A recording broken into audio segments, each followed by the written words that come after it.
আসসালামু আলাইকুম ওয়া রাহমাতুল্লাহি ওয়া বারাকাতুহু। আলহামদুলিল্লাহ, রাসূল করিম আম্মা বা'দ। আউযু বিল্লাহি মিনাশ শাইতানির রাজীম। বিসমিল্লাহির রাহমানির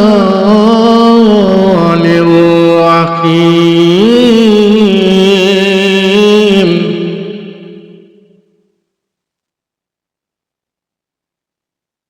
আলহামদুলিল্লাহ, আজকে অত্যন্ত গুরুত্বপূর্ণ কিছু আলোচনা করব। অনেক গুরুত্বপূর্ণ যে আলোচনাগুলো আমাদের অত্যন্ত জরুরি শোনা। আমার আপনার প্রিয় নবী রাহমাতুল লিল আলামিন জনাবি মুহাম্মদুর রাসূলুল্লাহ সাল্লাল্লাহু আলাইহি ওয়াসাল্লাম ইরশাদ করেছেন, যাদের মা বাবা দুনিয়াতে আছে অথবা নাই, যারা বেঁচে আছে তাদের জন্য ছেলে সন্তান যদি দোয়া করে, মহান আল্লাহ রাব্বুল আলামিন ছেলে সন্তানের দোয়া মা বাবার জন্য কবুল আর মঞ্জুর করিয়া নিবেন।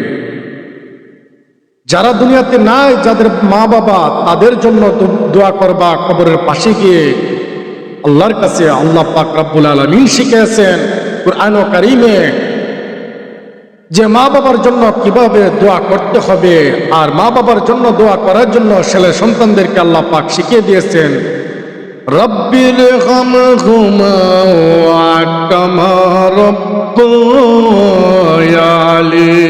সাগীরা। মা বাবার জন্য দোয়া করো।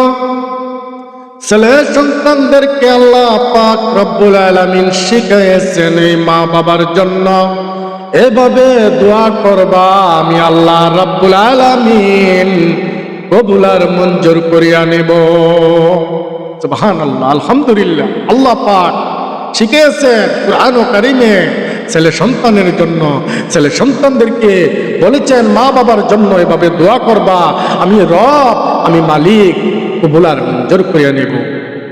মা বাবা যেমন ছেলে সন্তানের জন্য দোয়া করলে আল্লাহ পাক রব্বুল আলামিন কবুল আর মঞ্জুর করে নেবেন, ছেলে সন্তান যদি মা বাবার জন্য দোয়া করেন আল্লাহ পাক রব্বুল আলামিন সঙ্গে সঙ্গে কবুল আর মঞ্জুর করে নেবেন।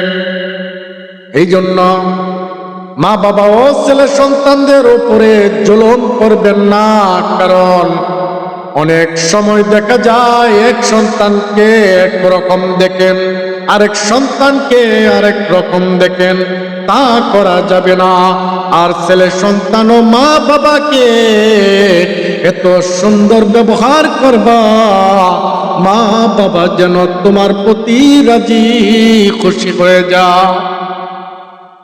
আল্লাহ পাক রব্বুল আলামিন নিজেও খুশি হয়ে যাবেন, তোমার উপরে আল্লাহ রাজি হয়ে যাবেন, তোমার আমার উপরে আল্লাহ খুশি হয়ে যাবেন। যার উপরে রাজি হয়ে যায়, যার উপরে খুশি হয়ে যায়, এই মালিক যাদের উপরে রাজি খুশি হয়ে যায় তাদের কোনো চিন্তা নাই, তাদের কোনো চিন্তা নাই। এই জন্য আমরা সম্মানিত হাজিরিন, আমরা মা বাবার জন্য দোয়া করব, মা বাবার সঙ্গে সুন্দর কথা বলবো। যাদের মা বাবা বেঁচে আছে তাদের সঙ্গে আমরা সুন্দর আচরণ করব, ভালো সুন্দর নরম কথা বলবো, যাতে মা বাবা রাজি খুশি হয়ে যায়। আল্লাহ পাক আমাদের জন্য রাজি খুশি হয়ে যাবে ইনশাআল্লাহ। আল্লাহ যেন আমাদের প্রত্যেকটা মুসলমানকে, ছেলে সন্তানকে, আমাদের সকলকে যেন সে তৌফিক দান করেন। আমিন।